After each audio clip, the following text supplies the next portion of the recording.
Today's video is brought to you by the new Purge movie. Whose Purge is it anyway? This time the points do matter!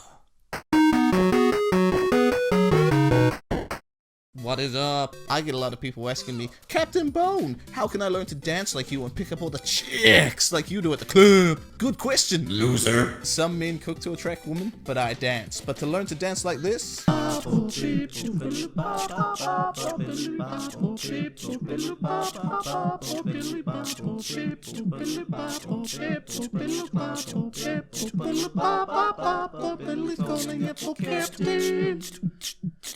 calling it for Captain Bone. And if you wanna eat cheese, then you can eat some more cheese.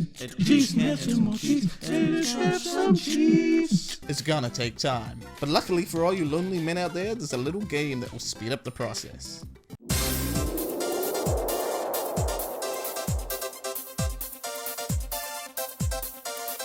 Dance Dance Revolution Mario Mix, or Dancing Stage Mario Mix as it's known in Europe, is a dancing music game for the Nintendo GameCube developed by Konami and released in 2005. In the late 1990s, early 2000s, DDR was very popular on the PlayStation. It was really the only games I liked on the PlayStation, apart from another music game. I never thought Nintendo to be one to follow the crowds, but they jumped on the craze and got Konami to make them a Mario DDR game. The first DDR game for a Nintendo console released outside of Japan. You don't play this game with a normal controller, but with a dance mat that comes bundled with the game. You push the buttons with your feet.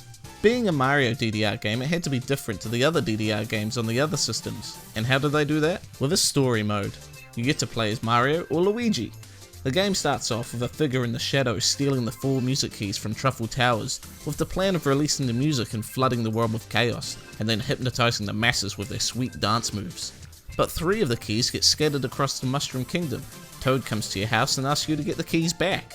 So you and Toad head off on an adventure. You travel through 4 different worlds. In each world you need to do 3 dances to reach the end boss, that you need to defeat with your sweet dance moves. There's also a few minigames you get to play along the way too, like whacking Goombas with a hammer, or jumping to the top of a flagpole. Once you get to Truffle Towers, you learn it was Waluigi that broke in and stole one of the music keys and lost the others. You need to win a dance-off against him to get the music key he has back. Once Waluigi gets served, you head out and look for the other music keys on the SS Brass. You find one at the bottom of the ocean, at Wario's amusement park, and in the ice world.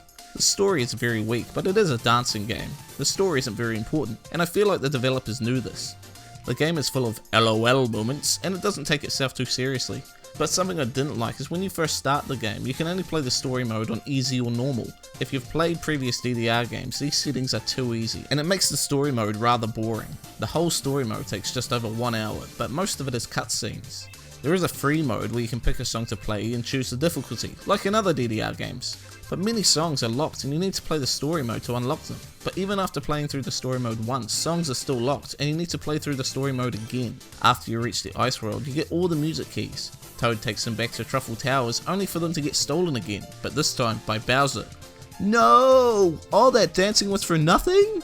You've got to travel to the 5th world, Bowser's Castle. You need to carefully fly the SS Brass through the lava to reach Bowser's Castle with your sweet dancing skills. Once you reach Bowser's Castle, you see him about to extract the power from the music keys. Haha, Bowser, we got them back! Now you need to face off in a dance battle against Bowser. How can anyone beat that?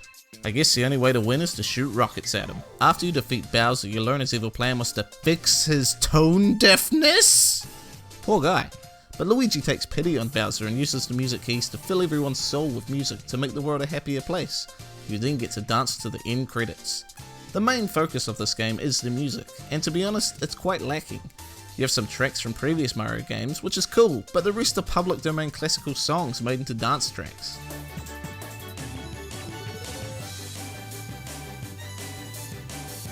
The other DDR games have way better music like Bumblebee, Captain Jack, and Butterfly.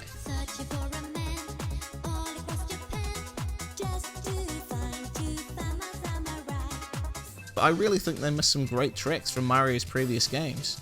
You have the Mario Bros theme and the music from the first level in Super Mario Bros. 3. They even have a dance track from Wrecking Crew, but then they put in a track from Mario Party 5? Who can identify that track? There's no tracks from Super Mario 64 or from Super Mario Sunshine. They should have either gone all Mario tracks and no classical ones, or they should have had songs similar to the other DDR games as well as the Mario tracks. Once you complete the story mode on normal, you can play the story mode on hard, but you can't skip the cutscenes. They should have all the difficulties available at the start, and you should be able to skip the cutscenes. I don't want to play through the whole story mode again. I prefer the free mode, picking the song I want to dance to and the difficulty. Overall, DDR Mario Mix isn't as good as the DDR games on the PlayStation. I think it's aimed at people that haven't played DDR before, but for us that are both a fan of both Mario and DDR, it's quite a shallow experience. Now you've learned all the secrets about whatever it is I was talking about, but remember to keep it sexy like Captain Bone does. No, I've got to go take a cold shower. All that dancing's made me hot and bothered, but I guess that's why they call me Captain Bone. Yes. Wait, what?